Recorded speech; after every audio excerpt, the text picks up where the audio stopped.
Hey guys, what's good? Welcome back. I thought it was about time that we brought back the longer than usual match breakdowns. You guys seemed to enjoy them last year, so if you do enjoy these, let me know in the comments and I'll do a few more. But anyway, let's get stuck into the first one of the 2023 season. It's the round 4 clash, the grand final rematch between the Penrith Panthers and the Parramatta Eels at CommBank Stadium. So I thought we would start all of the match breakdowns this year with a season snapshot. I think it's a really good chance for us to look back on the games that have been, but also being able to look forward at what's upcoming is really important, especially given how many buys there are this year as well. So starting with the Parramatta season snapshot, they have started the season in the worst possible way, dropping the opening 3 games to the Storm, the Sharks, and then Manly last week. So it has been widely acknowledged that Parramatta do have a tough draw to start the season. 4 of their first 5 games are against top 8 teams from last year.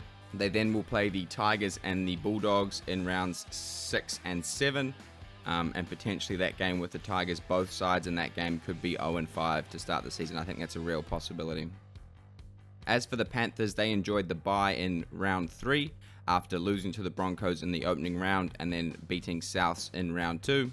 Following their clash with the Eels this week, they then have a mixture of games. Obviously, teams like the Raiders and Knights should be easy wins for Penrith. And then obviously they have Manly and a rematch with Souths in the not too distant future also. And now moving to their previous meeting, that was obviously the grand final on the 2nd of October last year. It was pretty one-sided. It was one of the more boring grand finals that I have witnessed. Penrith were dominant throughout. They flew out to an 18-0 lead at half-time. And although they did concede some late tries to Parramatta, the scoreline doesn't really reflect how dominant Penrith were on the night. Obviously, they dominated in all of the stats, possession, completion rate, and outscored the Eels 5 tries to 2. And that scoreline obviously could have been a lot larger too if Nathan had kicked the 2 missed conversions as well.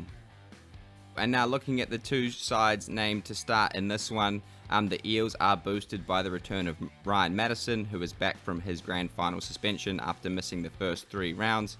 That means Matt Jury moves to the bench, and Jack Murchie is also absent from last week after sustaining a head knock. Hooker Brandon Hands has been named to make his NRL debut in the number 15 jersey, which pushes Jero Momasia down to reserves.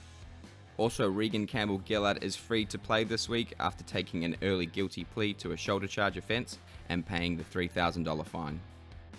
As for Penrith, there are no major changes.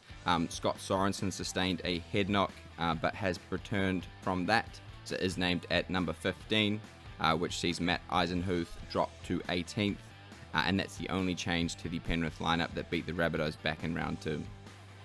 Now, as always, when we do these breakdowns, we do a key player matchup. So for me this week, the key player matchup is definitely in the halves with Mitchell Moses and Nathan Cleary. With Moses, I feel like Moses has been one of the most consistent players for the Eels so far this season. He's the only person that's shown a will to win and a bit of grit and resolve to try and get his team across the line.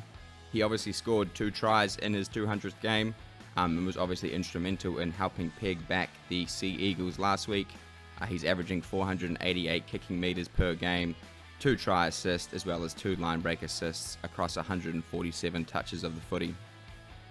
And on the other side of the coin, you obviously have Nathan Cleary, who has only played 2 games, but is yet to record a try or a try assist. Obviously, the first 2 games haven't quite gone right for Penrith. They did obviously get the win against Souths, but did let them back in the game late and struggled to put on points. I do think Nathan is due for a big game and should be even more ready and up for it, having spent the week off with the bye. The Panthers' attack has been a wee bit clunky to start the season, so I have no doubt they've worked on that hard in the past week and a bit since their last game. So I am expecting a big game from Nathan.